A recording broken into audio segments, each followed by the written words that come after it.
Halo teman-teman, selamat datang di channel Iqbal Syamil dan pada kesempatan kali ini kita bakal coba untuk ngelanjutin series dari infrastruktur as a code. Kalau beberapa video lalu aku ngebahas tentang Ansible, pada kesempatan kali ini kita bakal coba ngebahas tool yang namanya Terraform nih teman-teman. Nah, kenapa sih kita harus belajar infrastruktur as a code sebagai seorang DevOps engineer atau infrastruktur engineer? Bayangin teman-teman menjadi DevOps engineer dan teman-teman diminta untuk nge-create resource atau server yang dibutuhin oleh engineer gitu misalnya. Mungkin saat ini teman-teman masih nge-create itu secara manual via konsol gitu. Tapi bayangin kalau misalnya teman-teman diminta untuk nge-create 100 server, 1000 server, dan ada kemungkinan teman-teman melakukan human error misalnya yang tadinya teman-teman pakai tagging di resource teman-teman, terus tiba-tiba teman-teman lupa masukin tagnya gitu. Itu kemungkinan banget terjadi kalau kita ngelakuin itu secara manual. Nah, dengan kita menggunakan approach infrastruktur as a code, kita bisa ngedefinisiin infrastruktur kita dalam sebuah kode. Yang artinya apa? Banyak banget nih kelebihan yang bisa terleverage dengan mengimplementasi infrastruktur as a code ini teman-teman. Salah satunya adalah kita bisa ngebikin resource itu lebih konsisten teman-teman dan reproducible. Artinya apa? Kalau kita udah nge-create satu infrastruktur menggunakan kode dan kita harus nge-replicate itu, kita bisa nge-replicate itu dengan konsisten gitu. Dan kita juga bisa ngedokumentasiin itu dengan baik karena infrastruktur kita udah deklaratif dalam bentuk code nih teman-teman, dan nantinya karena udah berbentuk code juga kita juga bisa nge-integrate itu dan nge-automasi itu semua gitu. Jadi bayangin nantinya teman-teman ketika ada engineer datang minta request, mereka tinggal bikin pull request aja nih, terus nanti teman-teman approve dan research-nya kebuat. Nah, hal ini bakal sangat amat ngebantu banget teman-teman yang bekerja sebagai DevOps atau infrastruktur engineer kan. Nah, di video kali ini kita bakal coba ngebahas lebih dalam tentang teknologi yang namanya Terraform. Nah, sebelum itu mungkin teman-teman nanya kayak, apa sih itu Bal Terraform dan apa bedanya Terraform dengan Ansible gitu. Nah, jadi simpelnya adalah Terraform merupakan sebuah tool yang digunain untuk nge-create atau nge-manage resource dari infrastruktur kita di atas cloud teman-teman. Jadi kalau perbedaannya dengan Ansible apa? Kalau Ansible itu kan kita pakai untuk nge-configure server atau resource yang udah ada gitu. Jadi kita udah punya servernya, terus kita pengen nge-configure, nah kita pakai Ansible. Nah, berbeda dengan Ansible, Terraform ini biasanya digunakan untuk nge-create atau nge-manage resource atau infrastruktur di atas cloud nih teman-teman. Jadi misalnya teman-teman diminta untuk nge-create satu database dan 10 server gitu dengan RAM 2 GB. Nah, teman-teman bisa menggunakan Terraform untuk menyelesaikan task tersebut. Seperti itu. Nah, di video kali ini kita bakal coba untuk belajar tentang, yang pertama aku bakal coba ngebahas high level arsitektur dari si Terraform itu sendiri. Terus nantinya kita juga bakal coba mempelajari life cycle dari Terraform ini apaan aja sih komponen-komponennya. Serta nanti ada juga penjelasan tentang objek-objek, dan kita bakal nyobain juga untuk nge-create resource di atas cloud provider DigitalOcean menggunakan Terraform, dan nantinya juga kita bakal coba untuk nyimpen state dari Terraform kita dengan menggunakan Terraform Cloud. Jadi kira-kira seperti itu, langsung aja kita mulai ke videonya ya teman-teman. Oke, sekarang kita bakal coba untuk ngebahas high level arsitektur dari Terraform dan komponen-komponen apa aja sih yang ada di dalamnya. Nah, secara garis besar sebenarnya kita perlu aware sama 3 komponen ini teman-teman, yaitu adalah config, state, dan provider. Nah, config ini merupakan konfigurasi dari Terraform yang kita buat. Nah, konfigurasi ini itu kita definisikan menggunakan language-nya si HashiCorp atau HashiCorp Configuration Language. Nah, misalnya kita pengen nge-create server di AWS menggunakan Terraform nih. Pertama-tama kita definisiin dulu konfigurasi dari resource yang kita inginkan menggunakan HCL ini teman-teman. Nah, jadi misalnya teman-teman udah define nih di dalam config, and then teman-teman apply menggunakan Terraform. Terraform bakal ngecek dulu nih ke dalam state-nya dia. Apakah resource yang diinginkan oleh user itu ada apa enggak di dalam state-nya si Terraform. Kalau misalnya enggak ada, artinya itu merupakan resource baru. Tapi kalau misalnya user udah pernah ngebikin resource ini menggunakan Terraform sebelumnya, dia akan tersimpan di dalam Terraform state ini. Nah, terus Terraform state ini disimpan di mana sih? Nah, sebenarnya by default Terraform state ini disimpan di local machine kita, teman-teman. Tapi kita juga bisa naruh Terraform state ini remote di Terraform Cloud misalnya, atau di AWS S3 atau di GCS. Bahkan kalau nggak salah kita juga bisa naruh itu di konsol. Nah, jadi ada banyak opsi yang bisa kita gunakan untuk menyimpan Terraform state kita. Nah, selanjutnya ada komponen yang namanya provider nih, teman-teman. Nah, provider ini merupakan komponen yang bisa dibilang bertanggung jawab untuk menghubungkan antara Terraform dengan cloud provider yang teman-teman ingin jalankan gitu. Misalnya teman-teman ingin meng-create sebuah research di AWS, jadi nanti teman-teman bakal menggunakan provider AWS. Kira-kira seperti itu. Nah, sekarang kita coba balik lagi ketika ada kasus kita membuat konfigurasi untuk pertama kalinya gitu. Jadi misalnya case-nya kita nge-create instance di AWS dengan RAM 1 GB gitu misalnya. Nah, sebenarnya apa sih yang terjadi? Yang pertama adalah Terraform akan ngambil input yang udah didefinisikan oleh user. Nah, Terraform ini selanjutnya bakal ngecek nih, apakah resource yang udah didefinisin ini ada di Terraform state apa enggak. Kalau misalnya di Terraform state-nya itu resource-nya belum terdefinisi, artinya si Terraform akan nge-create resource itu ke dalam cloud provider yang udah kita definisiin. Nah, misalnya ada kasus lain di mana si user ini ternyata udah pernah nge-create resource menggunakan Terraform dan dia merubah konfigurasinya, misalnya yang tadinya RAM-nya 1 GB menjadi 2 GB. Terraform ini bakal ngecek nih, apakah config yang diinputkan oleh user dan state yang ada di dalam Terraform state-nya itu sama apa enggak gitu. Nah, kalau misalnya dicek ternyata ada perbedaan, misalnya RAM-nya upgrade jadi 2 GB, si Terraform akan nge-translate itu dan dia akan nge-bridge itu ke provider yang udah kita definisiin. Dan nanti case-nya itu kita bukan nge-create resource baru, melainkan kita akan nge-alter atau ngedit resource yang udah ada. Kayak gitu, teman-teman. Jadi sebenarnya cara kerjanya si Terraform ini ya, Terraform bakal ngelakuin rekonsiliasi antara config dan state yang kita udah definisiin. Nah, perlu digarisbawahi bahwasannya Terraform ini menggunakan Terraform state sebagai source of truth-nya dari state resource teman-teman. Jadi misalnya teman-teman udah nge-create nih resource menggunakan Terraform, habis itu teman-teman rubah-rubah. Artinya state yang ada di provider dan yang ada di Terraform itu kan beda.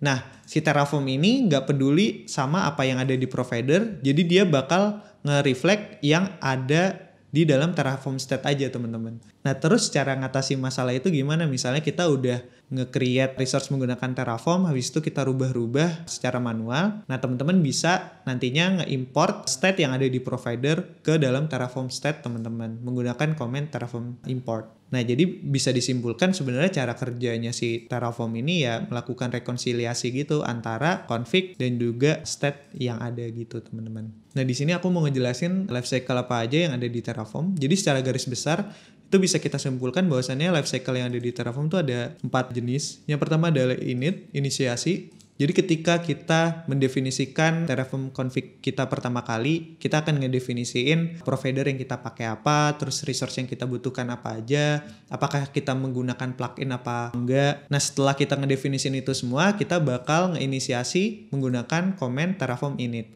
Nah, yang terjadi ketika kita mengeksekusi command ini adalah Terraform akan mendownload modul-modul dan provider yang kita gunakan nih, teman-teman, ke dalam local machine kita. Nah, selanjutnya ada plan. Nah, sebenarnya di section plan ini si Terraform bakal ngasih preview kita tentang apa aja yang bakal terjadi kalau kita menjalankan si Terraform apply ini nantinya. Jadi bisa dibilang kayak dry run-nya gitu deh. Yang sebenarnya Terraform lakuin adalah Terraform bakal lakukan proses rekonsiliasi antara config yang udah kita inputkan dengan state yang ada. Kalau misalnya state-nya belum ada tapi config-nya udah ada, artinya kan create. Atau enggak misalnya state-nya ada tapi di config-nya nggak ada, artinya kan destroy. Atau misalnya kita merubah RAM-nya dari 1 ke 2 GB, berarti kan ada changes. Nah, itu bakal tampil semua di Terraform plan ini, teman-teman. Nah, selanjutnya ada section apply. Nah, di section apply ini ketika misalnya kita udah agree nih dengan apa yang udah muncul di plan, bahwasannya misalnya kita nge-create resource baru, di apply ini ya kita akan mengaplikasikan changes yang ada ke dalam provider kita, teman-teman. Jadi ya misalnya di proses plan ternyata kita akan nge-create satu server baru gitu. Nah, di apply ini ya server baru itu kita buat Kayak gitu teman-teman. Nah selanjutnya ada destroy, ya sesuai dengan namanya. Destroy ini section dimana kita menghapus infrastruktur kita yang udah kita buat menggunakan Terraform beserta state yang udah disimpan di dalam Terraform state kita teman-teman. Jadi ya kira-kira secara garis besar seperti itu teman-teman. Oke, sekarang kita lanjut ke demo aja kali ya. Sekalian nanti aku ngejelasin tentang beberapa objek-objek yang ada di dalam Terraform. Nah, yang pertama teman-teman pastiin dulu bahwasannya Terraform CLI-nya udah diinstal di laptop atau PC teman-teman. Jadi teman-teman langsung aja download di sini berdasarkan OS yang teman-teman pakai ya. Nah, selanjutnya kita bakal coba cari provider dari cloud provider yang ingin kita gunakan di dalam Terraform ini. Di sini kita menggunakan DigitalOcean ya, teman-teman. Kita langsung cari aja. Di sini ada DigitalOcean provider. Nah, di sini ada tata caranya gimana sih cara makainya. Nah, cara makainya ya kita tinggal lihat di example-nya aja. Jadi kita nambahin required provider itu DigitalOcean dengan versionnya. Jadi ini langsung kita copy aja ya, teman-teman. Nah, sekarang kita udah ada di Visual Studio Code. Di sini aku udah bikin main.tf. Nah, biasanya aku ngemisahin, aku bikin provider.tf. Nah, di sini kita save aja. Nah, selanjutnya di sini kalau teman-teman bisa lihat si DigitalOcean ini membutuhkan token ya, teman-teman. Jadi tokennya itu dapat dari mana? Teman-teman bisa cek ke halamannya si DigitalOcean. Nah, di situ ada yang namanya access token ya. Teman-teman bisa generate di sana. Nah, jadi kita definisiin juga di sini providernya, dan di sini kita pakai variabel ya teman-teman untuk nanti masukin token kita. Nah, selanjutnya kita bisa masuk ke halaman resource yang ada di sini dan kita bisa milih nih kita mau nge-create apa. Nah, di case kali ini kita mau coba nantinya untuk nge-create virtual private cloud kita sendiri. Jadi kita akan nge-create VPC. Nah, nanti di situ kita bakal nge-create misalnya CIDR dari VPC kita nih, teman-teman. Terus nanti kita juga bakal nge-create droplet atau server di atasnya. Jadi kita akan nge-create server di atas VPC kita. Nanti kita juga bakal coba untuk nge-configure SSH key-nya dan juga kita bakal coba setup firewall-nya juga nih. Nah, jadi nanti bakal ada 4 komponen. Yang pertama adalah VPC, yang kedua droplet, yang ketiga adalah SSH key, yang keempat adalah firewall. Nah, di sini pertama-tama kita bakal nge-setup VPC-nya dulu ya. Nah, terus cara definisiinnya itu gimana?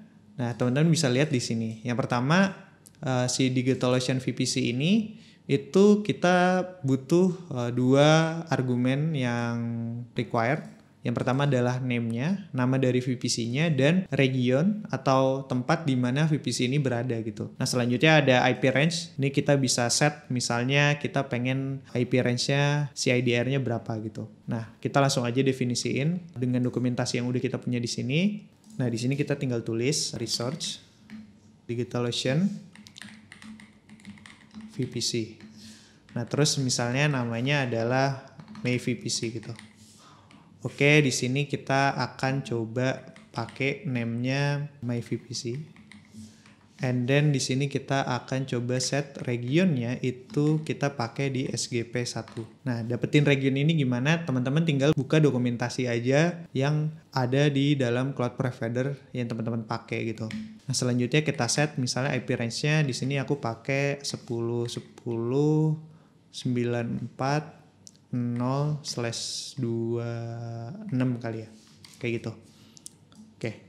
Nah, jadi cara ngedefinisinya itu kayak gini teman-teman. Nah, sekarang kita coba init dulu aja kali ya. Kita coba init.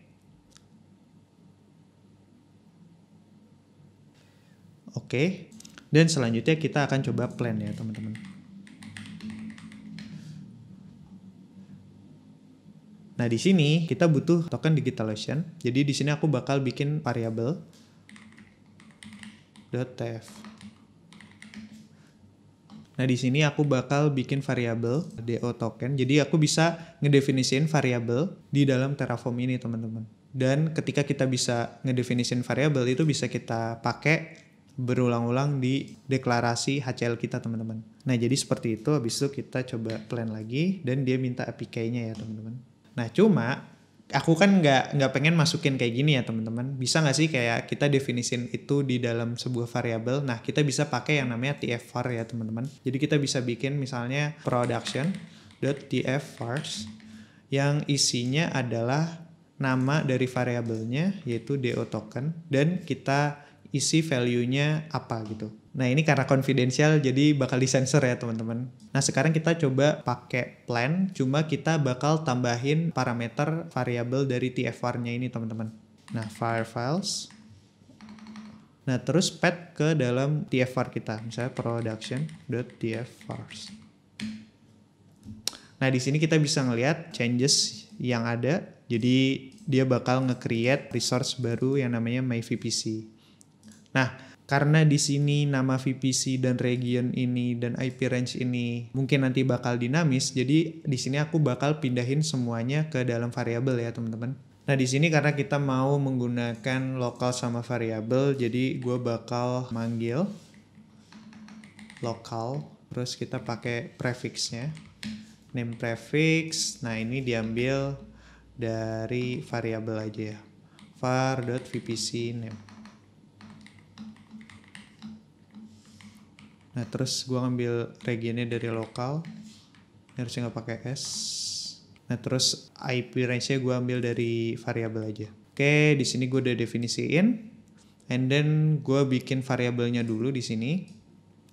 Setelah itu gue bikin value-nya di tf_var ya teman-teman. Nah sebenarnya teman-teman juga bisa ngeset nama default value-nya. Jadi kita bisa ngeset value-nya misalnya production atau example gitu. Nah tapi ini bakal teroverride sama tf_var yang udah kita definisiin ya teman-teman. Nah terus di sini kita jangan lupa untuk ngebikin locals.tf yang isinya region. Terus vpc name prefix. Habis itu kita coba apply ya. Kita plan. Dan ya udah berhasil. Nah sekarang kita akan coba untuk nge-apply nih teman-teman. Jadi kita apply. Terus kita run, yes. Dan kita udah berhasil untuk nge-create VPC kita. Nah sekarang kita bakal coba untuk nge-create SSH key, terus droplet dan nge-add firewall. Nah ini mungkin gue bikin dulu config-nya, nanti gue jelasin aja ya teman-teman. Nah sekarang kita balik lagi ke dokumentasinya. Jadi kita bakal coba nge-create SSH key, firewall, sama droplet nih teman-teman. Nah parameter apaan aja sih yang dibutuhin? Pertama dari SSH key. Kalau kita lihat di sini si Terraform butuh yang pertama adalah name-nya, terus path ke public key dari SSH key kita. Nah selanjutnya kita bakal nge-create droplet nih. Nah di droplet ini kan nantinya ketika kita pengen SSH masuk ke dalam droplet ini, kita bakal pakai SSH key yang udah kita definisin sebelumnya kan. Nah di sini kita bisa cek ada parameter SSH key yang dimana SSH key ini nge-reference ke dalam research DigitalOcean SSH key. Nah cara definisinya gimana? Kalau teman-teman bisa lihat di sini, jadi kita bisa bikin resource, terus droplet, namanya apa? Misalnya nama resource-nya adalah web. Nah ini maksudnya nama web ini nama apa? Jadi web ini adalah nama resource yang ada di Terraform state kita teman-teman. Jadi kita definisikan, walaupun nanti namanya itu adalah mobile, tapi kalau kita definisiinnya itu web, ya ketika kita mau mengakses variabel dari resource kita di dalam Terraform, kita menggunakan identifier web kayak gitu. Nah di sini cara manggilnya itu nama resource-nya itu apa? Dalam kasus ini kan kita pengen pakai SSH key-nya. Nah SSH key.default karena di sini nama resource-nya adalah default .fingerprint. Nah ini tahu .fingerprint dari mana?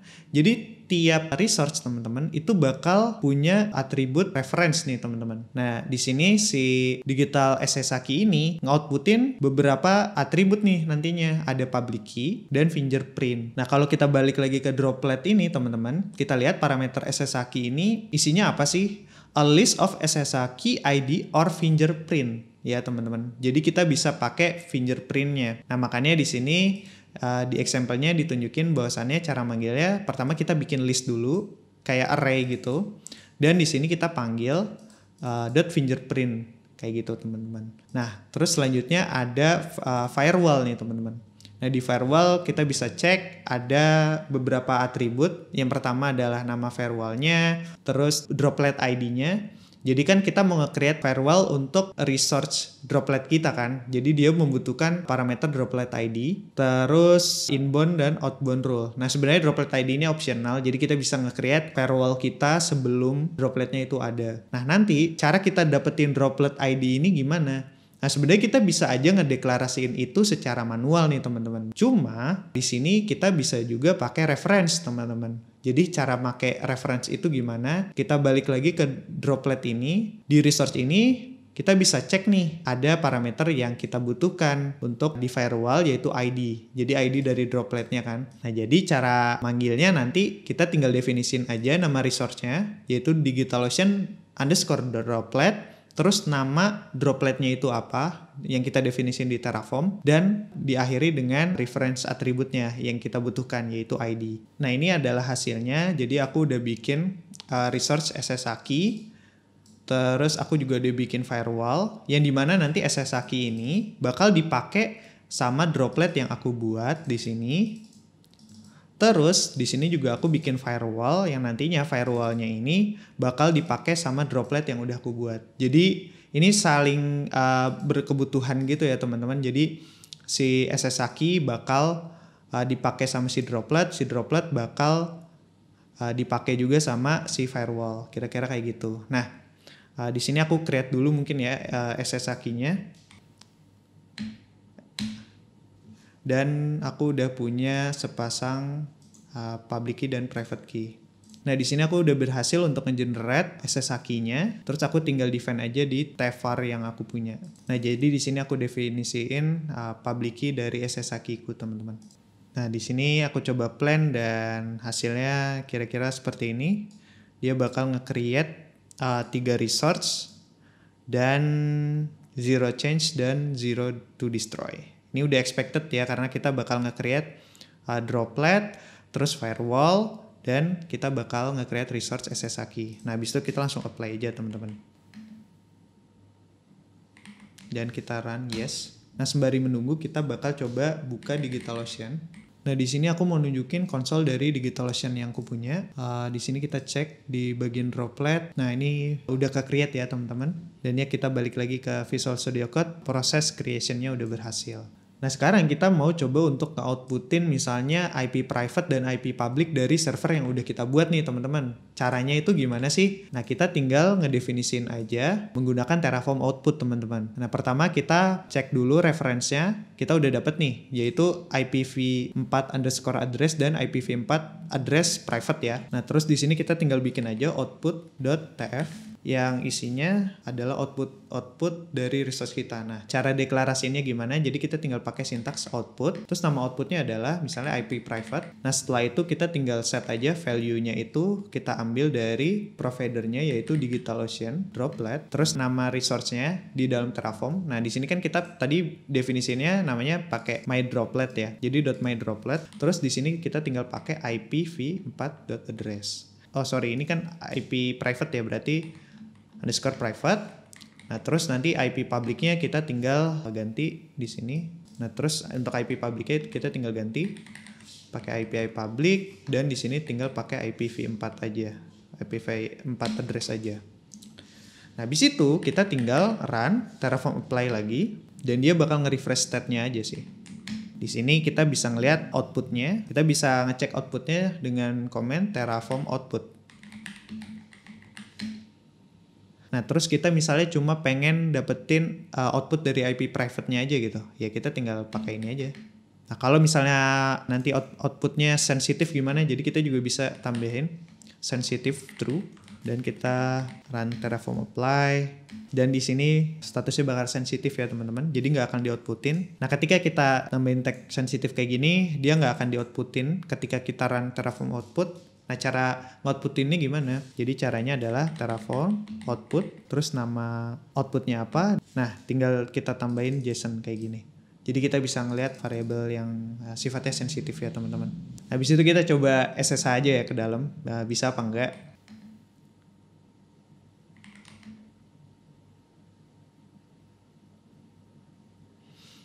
Dan Tada, kita udah bisa masuk ke dalam server yang kita buat menggunakan Terraform ya teman-teman. Nah sekarang kita bakal coba untuk belajar nyimpen state kita ke dalam Terraform Cloud ya. Dan di sini aku udah bikin project namanya Iqbal Syamil Lab, dan di sini kita tinggal bikin workspace aja. Nah, di sini nanti teman-teman bakal ada banyak pilihan nih. Yang pertama ada API, CLI, sama version control. Nah, tapi di sini nanti teman-teman pilih yang CLI aja karena teman-teman cuma pakai si Terraform Cloud ini untuk nyimpen state-nya aja. Tapi kalau misalnya nanti teman-teman pengen pakai fitur versioning control, itu teman-teman tinggal pilih yang ini. Nah, untuk yang versioning control bakal ada di video selanjutnya ya teman-teman. Kita klik.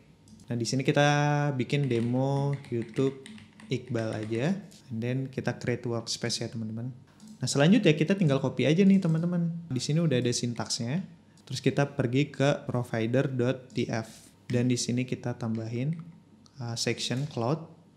Terus nama organizationnya tadi Iqbal Syamil Lab, dan workspace-nya demo YouTube Iqbal. Nah, di sini kan kalau teman-teman lihat Terraform state-nya kita tuh kita simpen masih di local machine kita teman-teman. Nah setelah itu kita jangan lupa untuk ngelakuin komen Terraform login ya teman-teman. Dan di sini kita tinggal nge-create user token baru. Nah nanti teman-teman bakal dapat tampilan seperti ini. Jadi teman-teman akan dapat token. Nah ini jangan lupa di copy, and then balik lagi ke Visual Studio Code-nya. Dan kalau kita lihat di sini udah berhasil ya untuk login. Oh ya, di sini teman-teman harus samain juga versinya. Jadi ini aku setting ke sama kayak yang ada di local machine-ku, dan di sini kita langsung save setting aja. Oke, sekarang kita tinggal run Terraform init. Nah, ketika kita nge-run Terraform init lagi, di sini si Terraform akan ngasih opsi untuk nge-import state yang ada di local machine kita ke dalam Terraform Cloud, teman-teman. Jadi kita tinggal type yes aja. Jadi kita akan import ke sana semua. Oke, sekarang kita udah berhasil, dan di sini kita pengen coba untuk merubah sesuatu hal nih ya, teman-teman. Nah, sekarang kita mau coba untuk mungkin coba ngeganti resource dari server kita ya, teman-teman, atau droplet kita dari yang 1 GB ke 2 GB RAM. Habis itu kita akan coba lihat gimana kalau kita nge-apply itu di Terraform Cloud. Jadi kita langsung aja run plan.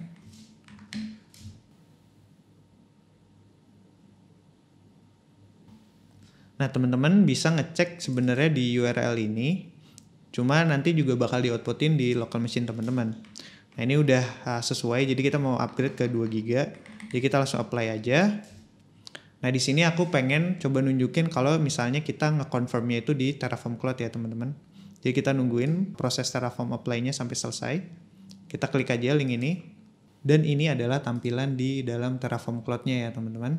Di sini teman-teman bisa lihat bahwasannya size-nya berubah dari yang 1 CPU dan 1 GB RAM ke 1 CPU 2 GB RAM. Oke, habis itu di sini kita confirm and apply. Dan kita tunggu prosesnya sampai selesai. Nah, sekarang prosesnya udah selesai. Nah, di sini dia ngeluarin 2 output, IP private dan IP public. Dan ya, sekarang kita coba cek di konsol apakah udah berubah apa belum. Dan kita coba cek. Nah, kalau teman-teman lihat di sini kita udah berhasil untuk nge-upgrade ke RAM yang 2 GB ya, teman-teman. Nah, terus kita coba cek juga di Terraform output untuk IP public-nya, dan kita coba cek outputnya IP public-nya nggak berubah ya, teman-teman. Dan ya, kira-kira itu ya, teman-teman. Nah, terus mungkin teman-teman juga rada bingung antara perbedaan lokal sama variabel ya, teman-teman. Jadi sebenarnya kalau perbedaannya, variabel itu biasanya kita pakai untuk bikin parameter untuk resource yang kita buat ya, teman-teman. Jadi misalnya teman-teman ngedefinisiin golden configuration-nya di main.tf, ini di variabel teman-teman define aja variabel-variabel apa aja, parameter-parameter apa aja yang dipakai untuk nge-create resource tersebut ya. Nah, terus untuk locals ini gimana, Bal? Nah, biasanya aku pakai locals ini untuk kayak naruh hal-hal yang sifatnya static gitu. Kayak aku mau define nama prefixnya apa, ya sebenarnya banyak approach yang lain sih untuk mengutilisasi locals ini. Karena semuanya udah selesai, jadi sekarang kita mau coba untuk nyobain life cycle yang terakhir, yaitu destroy ya teman-teman. Jadi kita bakal coba untuk ngedestroy semua resource yang kita buat menggunakan Terraform beserta state-nya. Jadi di sini kita langsung aja pakai command Terraform destroy.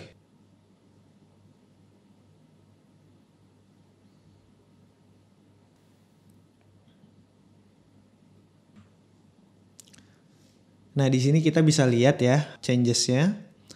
Jadi plan-nya kira-kira bakal ada 4 item yang ke destroy. Nah, di sini kita langsung aja untuk input yes. Dan kita tunggu aja prosesnya sampai selesai. Nah, sembari menunggu itu kita coba lihat di DigitalOcean kita. Nah, sekarang kita udah nggak punya droplet lagi ya teman-teman.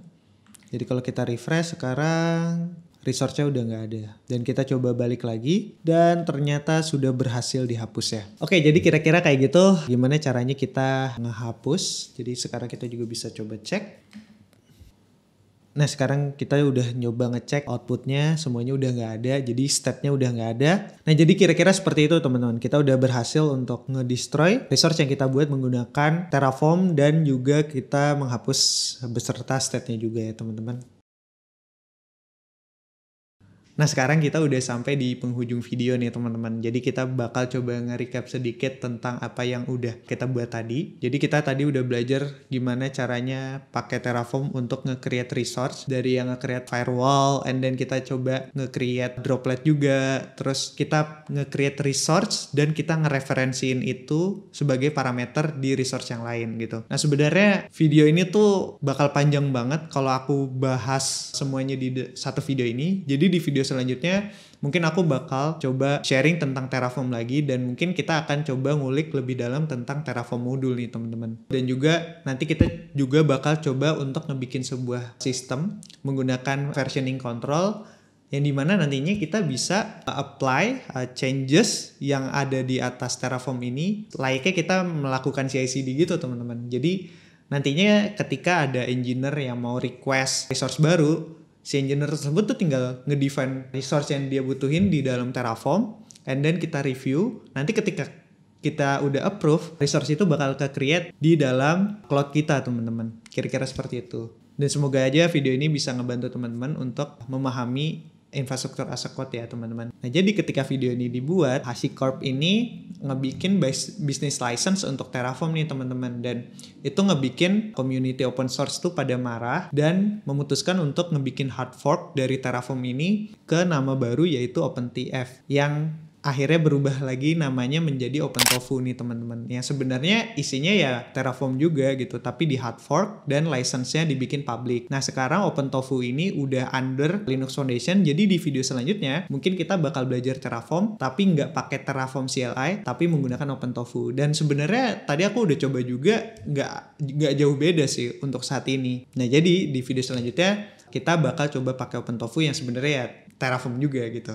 So, jadi itu aja. Semoga aja video ini bisa bermanfaat buat teman-teman. Mohon maaf banget kalau video ini kepanjangan dan banyak hal. Aku berusaha untuk memasukkan itu sesingkat mungkin. Dan semoga video ini bisa ngebantu teman-teman untuk mempelajari teknologi infrastruktur as a code.